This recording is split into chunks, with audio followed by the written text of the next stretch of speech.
Bonjour à tous, j'espère que vous allez bien, je suis très heureuse de vous retrouver dans cette nouvelle vidéo. Aujourd'hui on retourne à Disneyland Paris et on fait un petit saut dans le passé. Je vous propose de découvrir 5 parades du passé de Disneyland Paris. Donc des parades à Disney, il y en a plein, enfin en ce moment il n'y en a pas, mais... d'habitude, hein. Les parades, il y en a eu plein.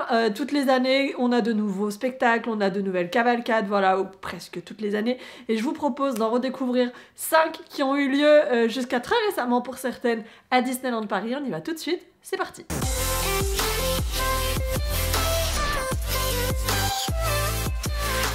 Alors pour cette vidéo je vous propose donc de redécouvrir 5 parades qui ont défilé une fois au moins à Disneyland Paris. Alors la semaine dernière justement je vous ai proposé une vidéo dans laquelle je vous parlais d'Alphabet You Are qui fait partie de ces cavalcades qui ont défilé à Disneyland Paris. Alors celle-ci évidemment on n'en a pas gardé un souvenir impérissable, la plupart d'entre vous avaient réagi un peu de la même manière que moi à savoir qu'est-ce que c'est que ces trucs, mais bien sûr les parades de Disney ça n'a pas toujours été comme ça, ça a même rarement été comme ça, pour la plupart elles étaient spectaculaires. Des parades à Disney, il y en a eu plein, il y en avait même avant à l'occasion de la sortie de films Disney en salle chaque année au mois de décembre. Donc voilà, c'était vraiment, et c'est toujours encore aujourd'hui, dès que ça sera possible de nouveau, un événement, c'est le rendez-vous de la journée, et même sur certaines saisons, ce sont les rendez-vous de la journée. On a notamment vu ça sur les saisons d'Halloween, sur les saisons Swing into Spring, voilà. C'était aussi les temps forts du festival Pirates et Princesses, enfin voilà, clairement les parades, les défilés, les cavalcades, c'est les temps forts d'un séjour ou d'une journée au moins à Disneyland Paris. Et pour cette première vidéo, parce que évidemment ce que j'aimerais faire idéalement, c'est revenir dans plusieurs autres vidéos sur les parades qui ont disparu, bien sûr parce que elles ont changé, elles ont évolué, que certains personnages n'existent plus dans l'univers Disney. Mais j'ai envie qu'on s'en rappelle un petit peu ensemble, de vous faire redécouvrir un petit peu ce que moi je considère comme faisant partie du patrimoine de Disneyland Paris. Donc on se penche tout de suite sur la toute première parade Disney qui a défilé dès 1992 à Disneyland Paris. Et cette parade, elle s'appelait tout simplement la parade Disney. Alors elle a défilé de 1992 dès l'ouverture du parc, donc le 12 avril à 1994. J'imagine que c'est à partir du mois d'avril 94 qu'ils l'ont changé pour faire défiler une autre parade sur laquelle on reviendra dans une autre vidéo bien sûr. Et bien sûr cette parade, elle était composée de plusieurs personnages Disney qu'on retrouve encore aujourd'hui bien sûr parce qu'ils sont intemporels. Évidemment Mickey, Minnie, Dingo Pluto, tout ça, ils étaient déjà là, mais il y avait aussi des personnages vraiment stars à l'époque qui faisaient partie de ces dessins animés qui étaient diffusés lors du notamment Disney Club le week-end ou le mercredi matin sur les chaînes à la télévision. Ce qui est rigolo quand on regarde ces parades, c'est qu'on se rend compte que 25 ans après, il y a certains thèmes qui sont toujours présents. Il y avait notamment déjà à ce moment-là un char sur le livre de la jungle avec le roi Louis, avec Baloo. Il y avait aussi déjà un char avec les pirates, avec le capitaine Crochet, avec Peter Pan, avec Mouche, etc. C'était déjà quelque chose qui existait et 25 ans après, on se rend compte que sur la parade d'aujourd'hui, c'est toujours là. Alors c'est pas le même char évidemment, celui d'aujourd'hui est beaucoup plus spectaculaire, mais à l'époque le principe était déjà là. On est quand même sur des classiques, on a envie de se dire que si demain, alors ça n'arrivera pas, mais pour les 30 ans ou pour les 35 ans en l'occurrence, parce que ça a quand même plus de chances d'être à ce niveau-là, il y a une nouvelle parade qui est faite, ça potentiellement c'est des choses qu'on pourra retrouver sur cette parade là. En 1992 il y avait aussi déjà un char avec le dragon, avec Philippe, avec Aurore, exactement comme ce qu'on va retrouver aujourd'hui, et on retrouvait bien sûr évidemment les princesses Disney avec Cendrillon, avec la petite sirène, avec Aurore, voilà, tout ça c'était des personnages qui étaient déjà présents. Parmi les personnages qui sont on va dire vraiment propres à l'époque aux années 90, on va retrouver notamment les personnages des Goomies, donc c'est ce court métrage que vous allez pouvoir retrouver d'ailleurs sur Disney Plus pour les plus nostalgiques d'entre vous, qui était proposé, donc c'était le dimanche matin les Goomies, ça passait donc dans le Disney Club sur, je crois que c'était TF1. Sur cette parade on retrouve aussi l'avion avec Flagada Jones,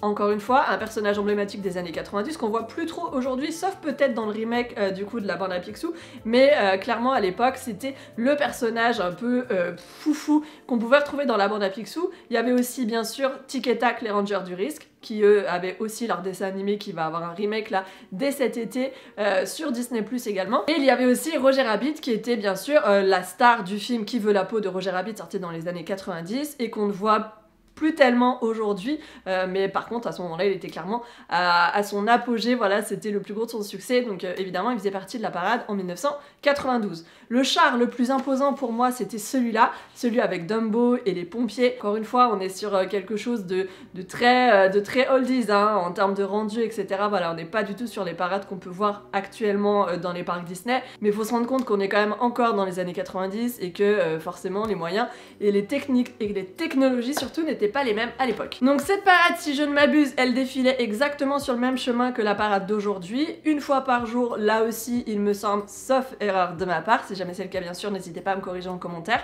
pour ceux qui étaient déjà là, parce que moi je n'ai pas eu cette chance, j'ai pas eu la chance d'aller à Disney en 1992, j'y ai mis les pieds bien plus tard, mais voilà, c'est toujours un plaisir de retrouver ces trésors. Je vous remettrai le lien de la vidéo dont j'ai tiré les extraits que vous avez vu là précédemment dans la barre d'infos si ça vous intéresse, ainsi que pour les autres parades dont on va parler tout de suite. La deuxième parade sur laquelle j'ai envie de revenir, c'est une pré-parade, on va dire. C'était pas vraiment une parade à proprement parler, c'est plus un défilé. Et c'est d'ailleurs comme ça que la parade s'appelle, c'est le défilé Toy Story. Alors, cette pré-parade, cette cavalcade, on va appeler ça comme ça, elle est sortie en 1996 à l'occasion de la sortie du film en salle Toy Story en France. Alors, elle est très bizarre, cette parade. Elle est à la fois unique et en même temps un peu malaisante, mais en même temps on est carrément dans l'ambiance du film parce que voilà, on va pouvoir voir dans cette parade de nombreux jouets de Sid, des jouets qui sont, rappelez-vous, hybrides parce qu'il les a transformés, il a pris des morceaux de jouets à droite, à gauche, il les a désossés et il les a rassemblés ensemble, voilà, pour faire des espèces de trucs chelous qui nous donnent certains jouets de cette parade. Voilà, donc on retrouve notamment l'espèce d'araignée avec la tête de bébé, on retrouve aussi la canne à pêche avec les jambes, voilà, on retrouve aussi la poupée avec la tête de dinosaure. Ça, c'est un peu les morceaux un peu creepy, on va dire, de cette parade-là. Au-delà de ça, on va bien sûr retrouver évidemment les héros de Toy Story avec bien sûr Woody qui défile, regardez, c'est assez unique, sur un vrai cheval, voilà, parce qu'il faut savoir que évidemment, le Toy Story 1, Pile Poil n'existe pas encore. Pile Poil, il arrive dans Toy Story 2 quelques années après, et donc sur la sortie du film le premier, en 96, Woody n'a pas de compagnon, n'a pas de cheval, donc là il défile sur un vrai. On va pouvoir aussi retrouver bien sûr en fin de parade Kartine avec Buzz l'éclair, la fameuse star de cette année-là, et on va retrouver aussi plusieurs autres personnages du film, avec notamment Monsieur Patate, on a aussi les jumelles, on a aussi, je sais plus comment il s'appelle, mais du coup le micro karaoké, voilà, c'était Lancet il me semble à ce moment-là. On va retrouver aussi la bergère avec sa lampe, clairement, donc là pour le coup c'est quelque chose d'assez unique. Il y avait Rex aussi qui défilait, donc c'était vraiment quelque chose d'assez sympa je pense à voir, même si la partie jouet de Sid est un peu creepy hein, clairement. Il y a aussi les soldats, tiens il y a aussi les soldats avec leurs parachutes, ça devait être d'ailleurs pas très facile à manœuvrer je pense. C'était très sympa de se dire que ce sont des personnages qui existent. Alors j'ai pas la petite histoire, à savoir est-ce que ça avait été un prêt à ce moment-là de la part des États-Unis ou quoi, je ne sais pas. Si vous le savez, bien sûr, n'hésitez pas à préciser en commentaire. Mais en attendant, c'est drôle de se dire que ces personnages ont un moment existé tels quels là et que clairement ils auraient pu les ressortir en fait sur des événements comme les Toy Story Playdays qu'on avait eu il y a quelques mois maintenant au Walt Disney Studios. Cette petite parade, elle a duré qu'un an et elle fait partie de ces parades en fait qui étaient créées vraiment de toutes pièces à l'occasion de la sortie d'un film en salle pour Disney. Bon, en l'occurrence là c'était Pixar à ce moment-là, mais qui n'appartenait pas encore à Disney. Mais voilà, ils faisaient vraiment cet effort-là, effort qu'ils ne font plus aujourd'hui. Il n'y a pas vraiment d'effort qui est fait au niveau de la sortie des films en salle, il n'y a rien qui est fait pour les booster à Disneyland Paris, et ça c'est super dommage qu'il n'y ait plus cette synergie, je trouve, entre les parcs et les sorties en salle. Troisième parade sur laquelle j'ai envie de revenir, et justement on continue dans cette espèce de synergie entre le cinéma et les parcs, c'est la parade du Bossu de Notre-Dame. Alors cette parade, elle a défilé pendant un an à Disneyland Paris, évidemment elle prenait toute sa place au niveau de la saison des 5 ans de Disneyland Paris, puisqu'on était sur une saison, le Bossu de Notre-Dame, rappelez-vous, c'était la saison des fous, voilà, avec le château qui était en chapeau géant, chapeau de fou géant avec les cloches aux pieds, etc. Voilà, je vous en ai déjà parlé et on reviendra dessus dans une autre vidéo prochainement. Pour cette saison-là, cette saison exceptionnelle, il y avait donc toute une parade sur le Bossu de Notre-Dame avec les personnages qu'on pouvait retrouver dans le Bossu de Notre-Dame, et surtout il y avait beaucoup de performeurs, je trouve.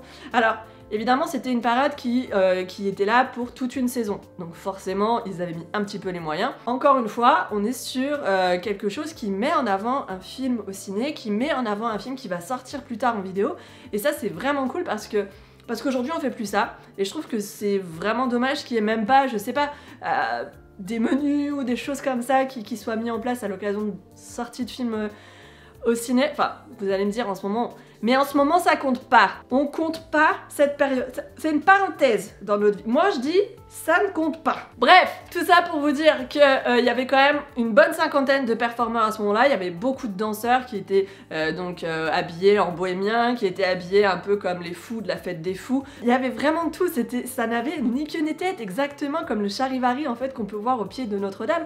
Il y avait même des maisons qui défilaient, il y avait Notre-Dame qui défilait, c'est quand même assez incroyable. Il y avait les gargouilles, il y avait une rosace énorme, je sais pas ce qu'ils en ont fait, ce truc c'est incroyable, c'est ouf ce truc. C'était une parade qui était quand même assez, déjà assez longue, parce qu'elle durait un bon quart d'heure je crois quand même, et surtout il y avait un petit happening aussi avec les visiteurs, donc ils entraînaient les enfants pour faire une petite danse ensemble et tout ça. Je trouve que c'est cool, c'était participatif, ça ne se fait plus tellement aujourd'hui, ça s'est fait un petit peu aussi peut-être sur Pirates et Princesses. Ça avait l'air d'être quand même une parade vraiment cool, et en plus la musique était toujours très entraînante, le charivari etc. Enfin voilà, je sais pas ce que vous en pensez, dites-moi si vous trouvez ça plutôt moche ou si c'est quelque chose qui vous donne envie, mais en tout cas moi perso j'aurais adoré la voir de mes propres yeux. Quatrième parade sur laquelle j'ai envie de revenir, c'est une parade mythique, c'est la Main Street Electrical Parade. Bon alors la Main Street Electrical Parade c'est une parade mythique, c'est une parade qui a juste fait le tour du monde des parcs Disney, elle a été partout cette parade, littéralement, elle a fait les parcs aux US, elle a fait les parcs au Japon, et ensuite dans les années 90 elle était chez nous, et elle est restée en France de 92 à 2003, donc c'est quand même une parade qui a duré assez longtemps au final, et qui était somme toute assez... C'était un vrai événement en fait, ça fédérait vraiment, c'était le rendez-vous de la fin de journée, et c'est quelque chose que beaucoup d'entre vous regrettent encore aujourd'hui. Alors ça a été suivi par Fantillusion bien sûr, qui a finalement été supprimé au bénéfice de Dreams puis d'Illumination. Maintenant, c'est clairement un rendez-vous que beaucoup de fans aimeraient voir revenir, et c'est quelque chose qui se fait encore, alors sous une autre forme, notamment sur la Paint the Night, alors c'est en Californie, et clairement je sais que ici on aimerait vraiment voir revenir ce genre de spectacle, ça serait vraiment cool. Bon, pour l'instant c'est pas du tout prévu, mais en attendant, la Main Street Electrical Parade c'est une parade qui a défilé sur Main Street USA de 92 à 2003 tous les soirs, vraiment. En plus franchement, alors autant je pense dans les années 90 c'était assez impressionnant parce qu'on était sur des technologies qui étaient somme toute assez contemporaine, on va appeler ça comme ça. C'est vrai que sur le début des années 2000, à mon avis, ça devait être quand même un peu vieillot en termes d'éclairage, etc. On n'est pas non plus sur des trucs de fou, hein. Maintenant, ça reste quand même une parade que les gens adorent. Moi, perso, la musique, elle me rend ouf. Après, je sais que pour beaucoup de fans, c'est une musique mythique. Alors, parmi les chars qu'on pouvait retrouver, il n'y avait pas forcément des chars qui étaient particulièrement identifiables en tant que chars Disney, à part Elliot le dragon en fin de parade et la Fée Bleue en début de parade. C'est vrai qu'au milieu, on avait des chars qui n'étaient pas spécialement connotés Disney. Alors bien sûr, il y avait des petits clins d'œil aux univers, notamment avec Big Ben, qui fait évidemment penser à Peter Pan ou à Mary Poppins. On peut aussi bien sûr penser à l'apprenti sorcière qui était aussi représenté par le roi, le lion, voilà, qui était lui dans l'un des chars. Il y avait le carrosse de Cendrillon, voilà, avec Cendrillon à l'intérieur, le carrosse en forme de citrouille, voilà, il était là. Mais le reste, on était voilà sur des insectes, sur le champignon d'Alice, voilà, on n'était pas sur des présentations vraiment claires des personnages Disney comme ça peut aujourd'hui être le cas sur d'autres parades nocturnes. Donc je sais pas si vous aimeriez voir revenir une parade nocturne comme la Main Street Electrical Parade justement, ou si c'est quelque chose qui vous dit pas du tout, si c'est pas du tout votre délire. Et clairement, de tout ce que j'ai lu, a priori, il y a beaucoup de gens quand même qui aimeraient voir revenir ce genre d'événement. Cinquième petite parade sur laquelle j'ai envie de revenir, et ça sera la dernière pour cette vidéo, il s'agit de la fanfare qui défilait avant les parades justement à Disneyland Paris. Alors ça c'est quelque chose qui a disparu, je saurais pas vous dire exactement en quelle année, mais toujours est-il que les premières années il y avait une fanfare qui défilait justement avant les parades à Disneyland Paris. Un peu comme on avait du coup la famille d'honneur pendant notamment le 25e anniversaire, et bien avant vous aviez l'occasion de voir toute une fanfare, voilà, un truc vraiment très classique avec les costumes, etc. Avec vraiment un marching band comme on peut le voir dans plein de films américains traditionnels, qui défilait sur la route de la parade justement et qui annonçait l'arrivée de la parade Disney. Donc ça c'est quelque chose qui a disparu et les musiciens se sont fait de plus en plus rares d'ailleurs à Disneyland Paris, et ça c'est super dommage. J'espère que quand toute la crise sera terminée, on va pouvoir assister de nouveau à pas des mini-concerts, mais voilà, à des happenings, à des événements, voilà, à la Avoir la présence des musiciens dans les parcs, c'est à mon sens super important. L'autre jour justement sur Twitch, on a pu constater que à un moment sur le Molly Brown justement, sur le dernier étage, il y avait un orchestre qui jouait pendant que le Molly Brown faisait le tour de Big Thunder Mountain. Et ça je trouve que c'est vraiment cool, en fait ça participe énormément à l'ambiance. Je sais qu'il y en avait par exemple aussi devant le bistrot chez Rémi, il y en avait aussi vers le Blue Lagoon à l'époque qui est devenu le Captain Jack Restaurant des Pirates, il y en avait bien sûr à l'entrée aussi au niveau du gazebo, enfin voilà des orchestres, des petits orchestres comme ça. Il y avait aussi celui de Studio 1 bien sûr à l'entrée des Walt Disney Studios, enfin des orchestres voilà. Il y en avait beaucoup à Disneyland Paris à un moment et j'espère que ça va pas disparaître parce que clairement ça fait partie de l'ambiance d'un parc Disney pour moi. Je sais pas ce que vous en pensez, dites-moi si pour vous aussi ou si vous vous en foutez complètement. J'espère que non, mais voilà, pour moi ça participe clairement à l'ambiance et c'est hyper important de les garder. Et voilà, c'est tout pour cette petite vidéo nostalgie encore une fois, j'espère que ça vous a plu, j'espère que vous avez découvert du coup des parades de l'ancien temps de Disneyland Paris, finalement de son passé. Comme je vous le dis, pour moi ça fait partie de son patrimoine, donc c'est hyper important de continuer à s'en rappeler, ou en tout cas de continuer à en apprendre et de voir ce qui se faisait avant pour voir si est-ce que ce qu'on fait aujourd'hui, est-ce que ce qu'on a aujourd'hui, c'est vraiment mieux ou est-ce que c'était mieux avant. Bon, globalement quand même, c'est pas mal ce qu'on a aujourd'hui, on va pas se mentir, c'est quand même mieux, mais il reste des petites erreurs. Mais c'est aussi comme ça qu'on avance, donc voilà. Avant de vous laisser, je vous annonce que je Twitch maintenant, vous allez pouvoir me retrouver en live sur ma chaîne Twitch, je vous remets le lien en barre d'infos si vous voulez venir me voir plusieurs fois le midi en semaine et une fois par semaine le soir, donc le planning est dispo sur ma chaîne Twitch, venez me rejoindre là-bas aussi si vous voulez qu'on partage plein de trucs Disney ensemble et tout, vous allez voir la communauté est vraiment cool, donc rejoignez-moi là-bas aussi. En attendant, vous pouvez me retrouver également sur Instagram, sur le blog Hello Disneyland. J'espère que cette vidéo vous a plu, si c'est le cas, on n'oublie pas, on met des petits pouces en l'air, c'est important et ça me fait très plaisir. Je vous retrouve très vite dans une autre vidéo, on va parler de Walt Disney World, donc soyez là. D'ici là, prenez soin de vous et à bientôt. Bye bye!